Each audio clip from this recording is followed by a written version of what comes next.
भाव बड़ा सुंदर आता है कि किसी गांव में एक साहूकार रहता था, एक सेठ रहता था। सेठ के एक बेटा एक बहू,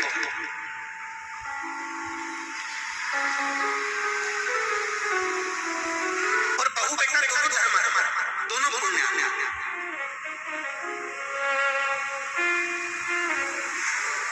बहू भी धर्मात्मा है और बेटा भी धर्मात्मा है।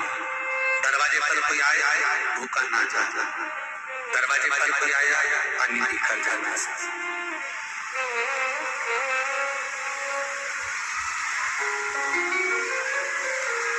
कोई खाली ना जाए, ऐसी बहू बेटा था। बहू ने नियम लिया, कार्तिक का महीना है, मैं स्नान करने के लिए जाऊंगी। ससुर जी से कहा, पिताजी मेरे कार्तिक के महीने का स्नान करूंगी, परंतु मेरे साथ में थोड़ी सी परेशानी ये है कि मैं स्त्री हूँ, मैं नारी।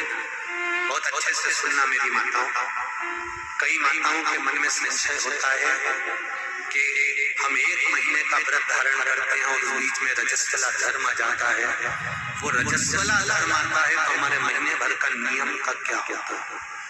इस प्रसंग को थोड़ा ध्यान से सुनना, बार बार ये प्रसंग नहीं मिलेगा और पहले भी कथाओं में ये प्रसंग नहीं आया। आज भीखन गांव की हरिहर्ष महापुराण में ये प्रसंग आया है। तो जितने लोग आस्था पर सुन रहे हैं, जितने फेसबुक यूट्यूब पर सुन रहे हैं, इस प्रसंग को थोड़ा ध्यान से सुनना मेरी माता।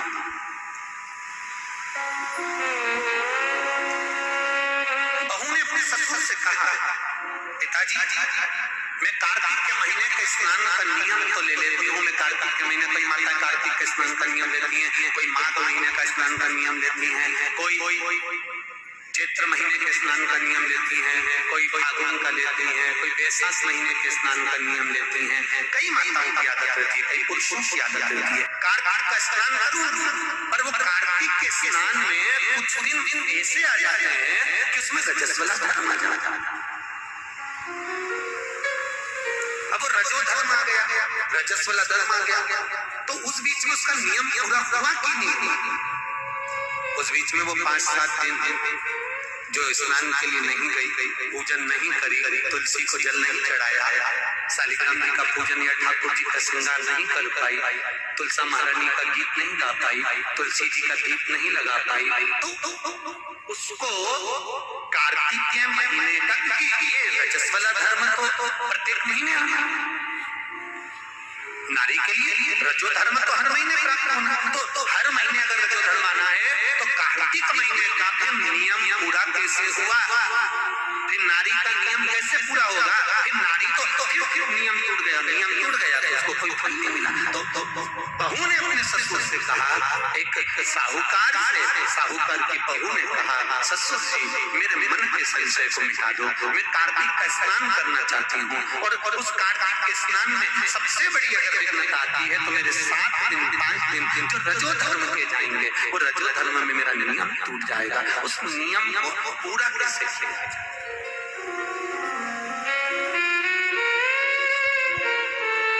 वो नियम पूरा कैसे होगा?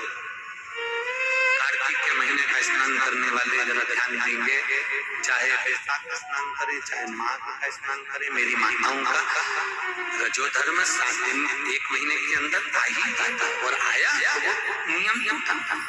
उस नियम को पूर्ण कैसे करें?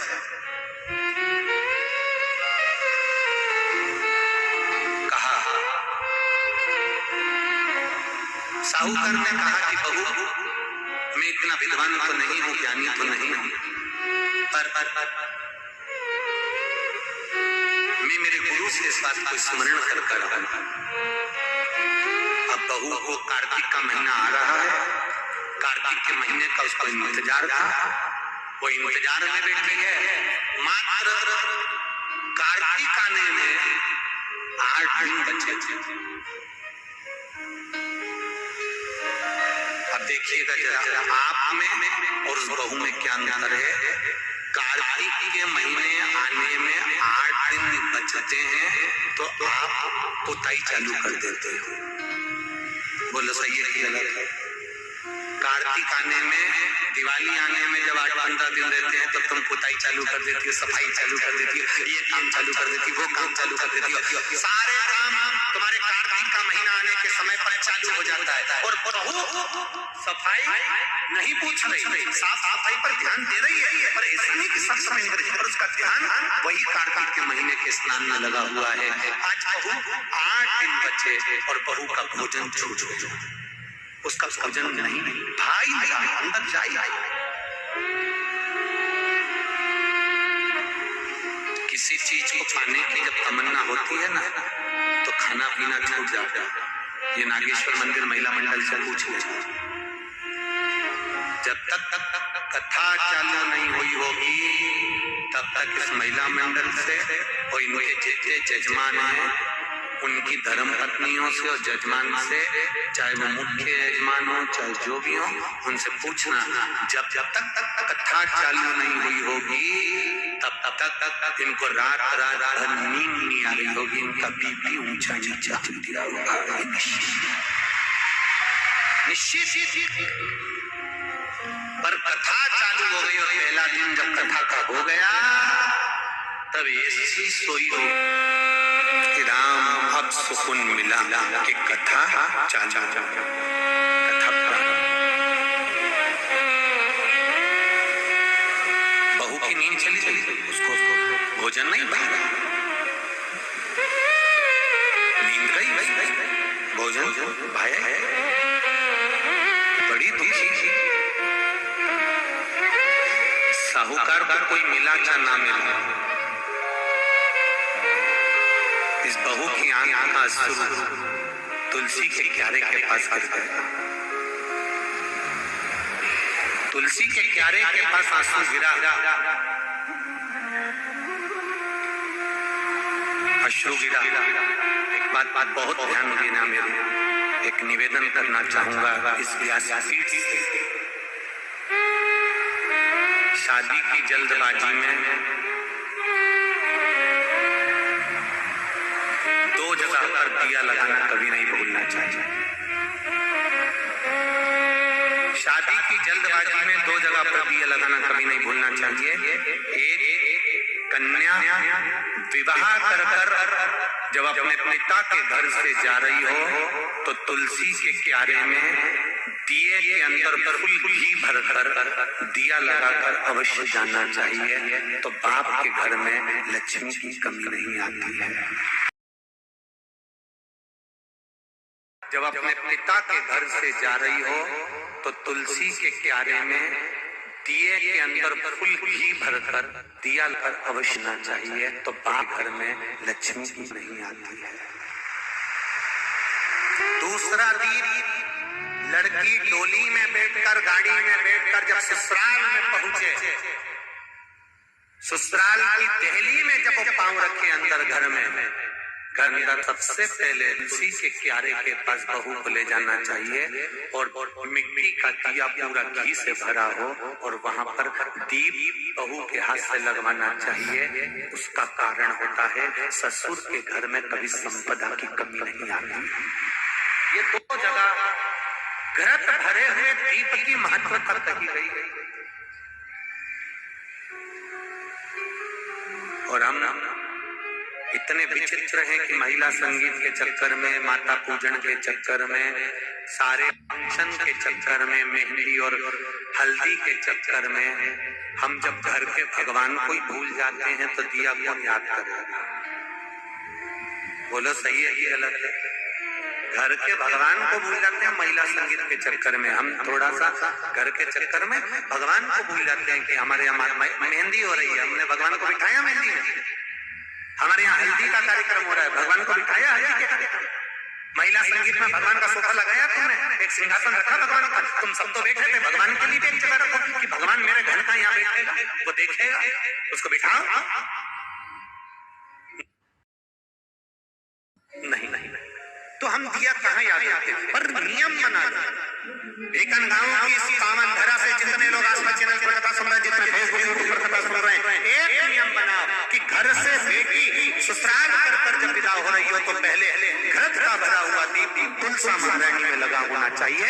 और जब बहू घर में प्रवेश कर रही हो तब माटी के दिए में घी भरा हुआ और वो घृत भरा हुआ दिया तुलसा महारानी को लगना चाहिए। ना बाप के घर में पैसे की कमी होगी, ना ससुर के घर में।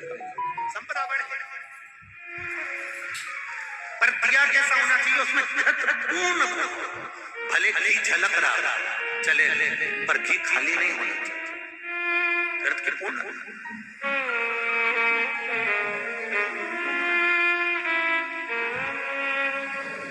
महाराज अब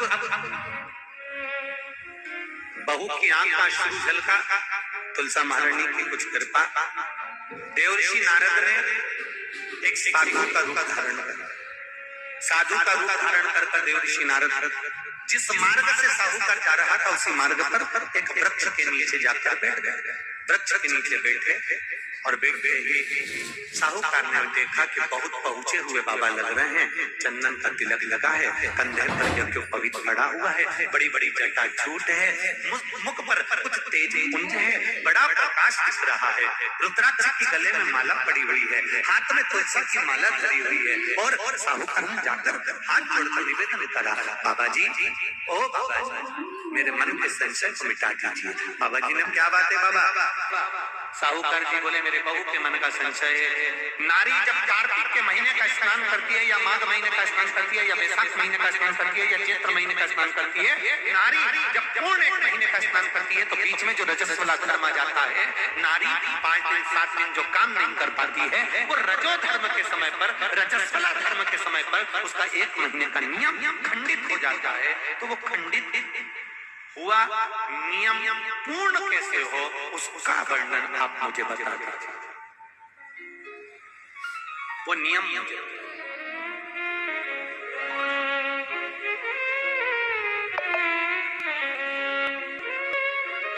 संग उठे हुए देवऋषि श्रीमन श्रीमन 7 बार देवऋषि नारद ने नारायण नारायण नारायण नारायण कहा। कहने पर देवऋषि नारद ने बोला, सुनो साहूकार जी, सुबह के समय पर जब आपकी बहू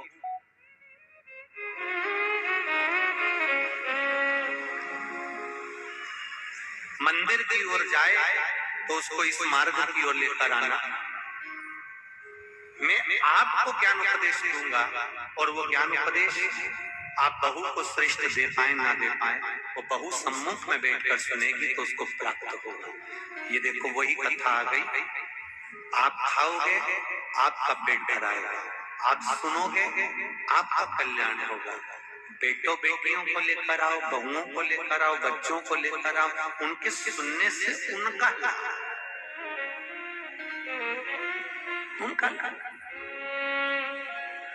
साहूकार घर गए, बहू से कहा, बेटा एक संत अपने गांव में आए हुए हैं और वृक्ष के नीचे बैठे हुए हैं, चलो आप चलकर उनसे अपने प्रश्न को कर लो।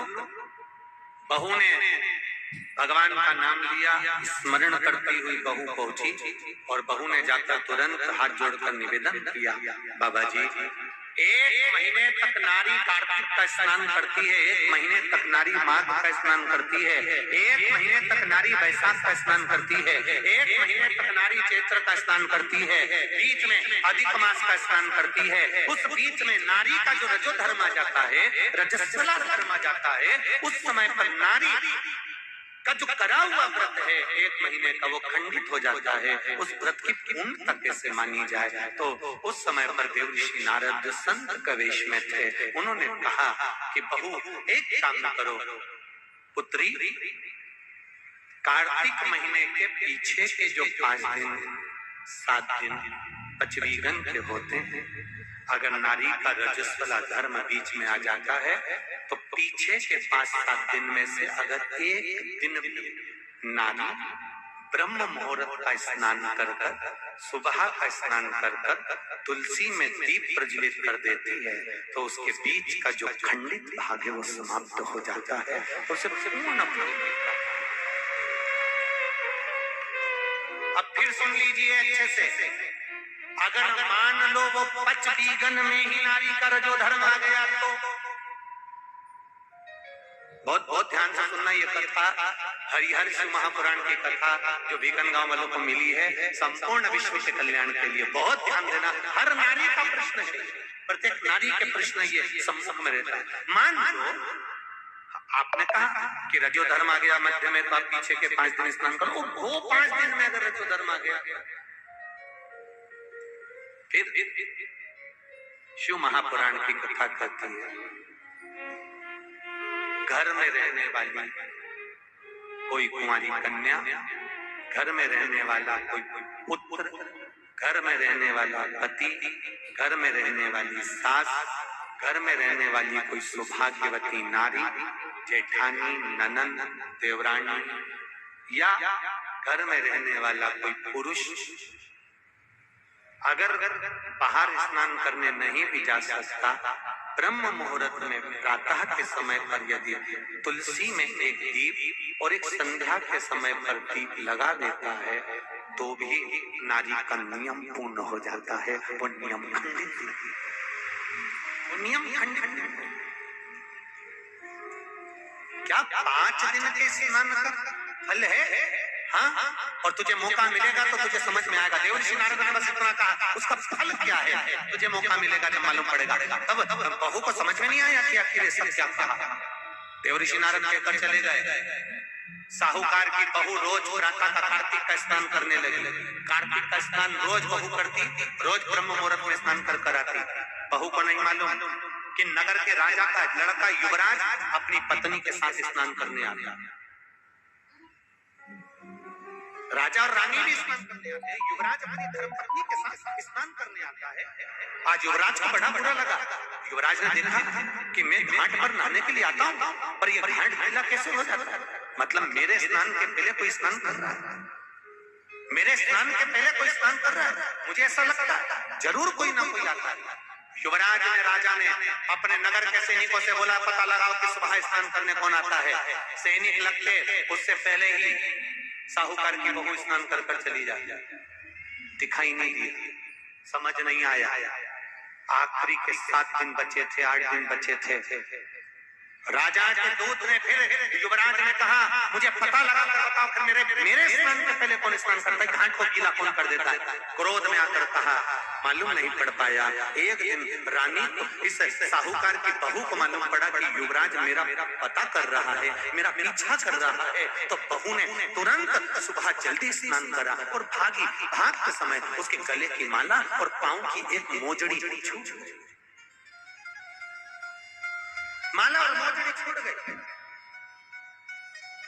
माला मोजड़ी छूटी, चली।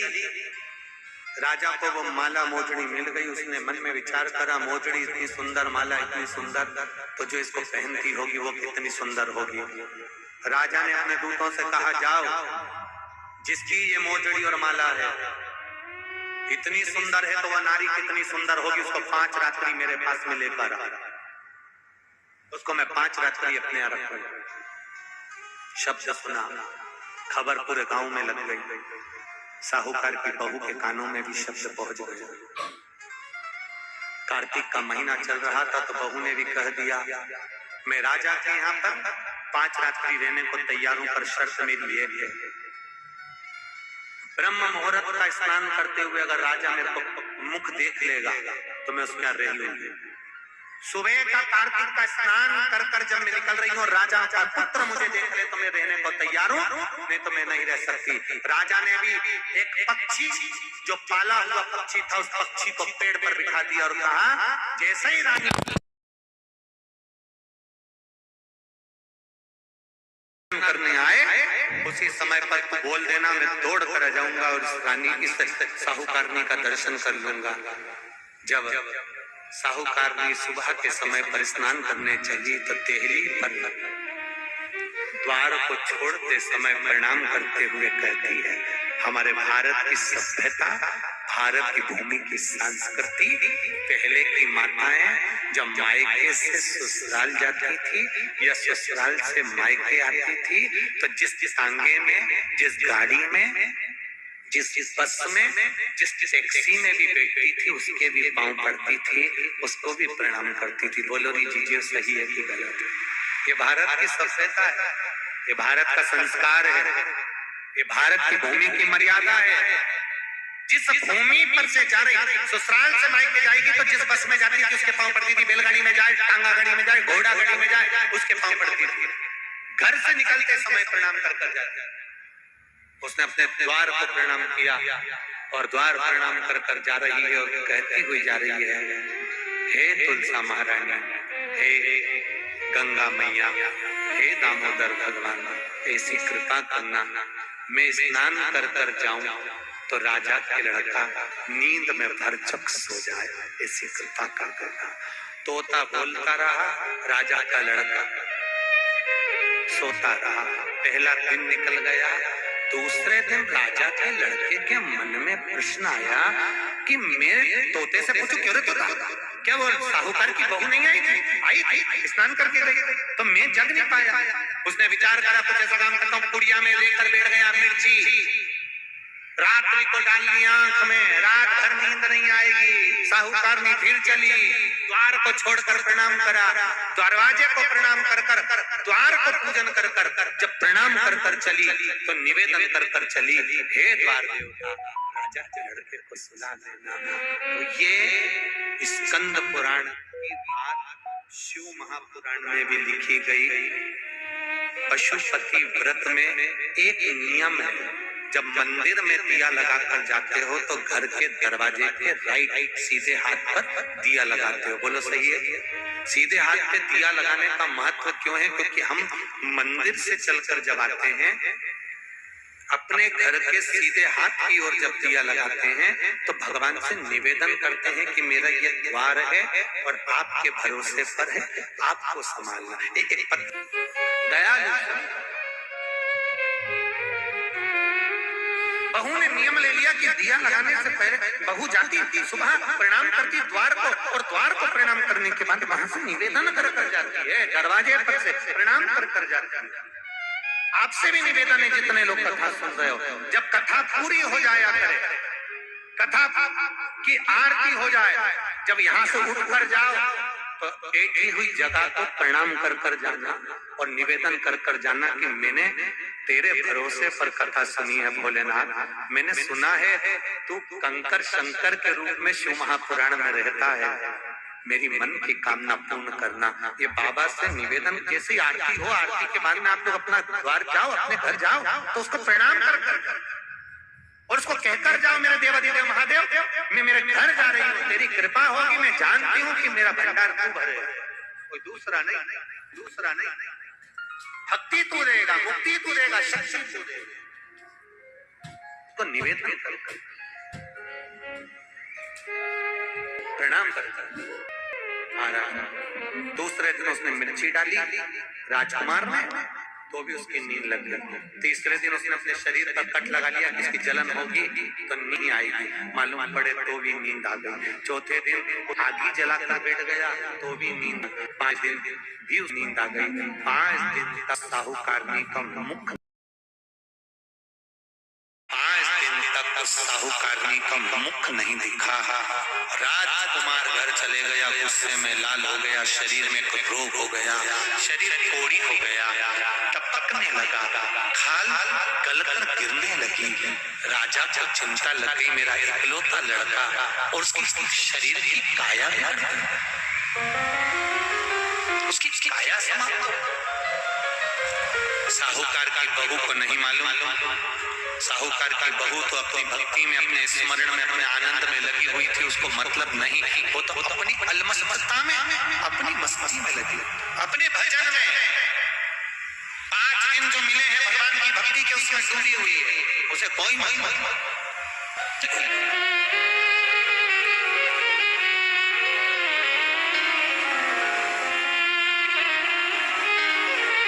तुलसा जी का आराधना करें, तुलसी जी का पूजन करें, तुलसी जी का स्मरण करें। राजा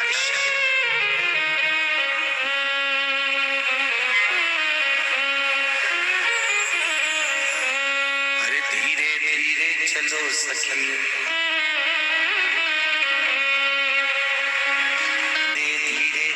सखी तुलसा का मंदिर देखेंगे, धीरे धीरे चलो सखी। राजा के शरीर में हो गया, पिताजी ने पूछा देवता मेरे बेटे के में रोग हो गया, छूटेगा कैसे? कार्तिक स्नान करने वाली नारी गलत दृष्टि देखा था, इसलिए ये रोग।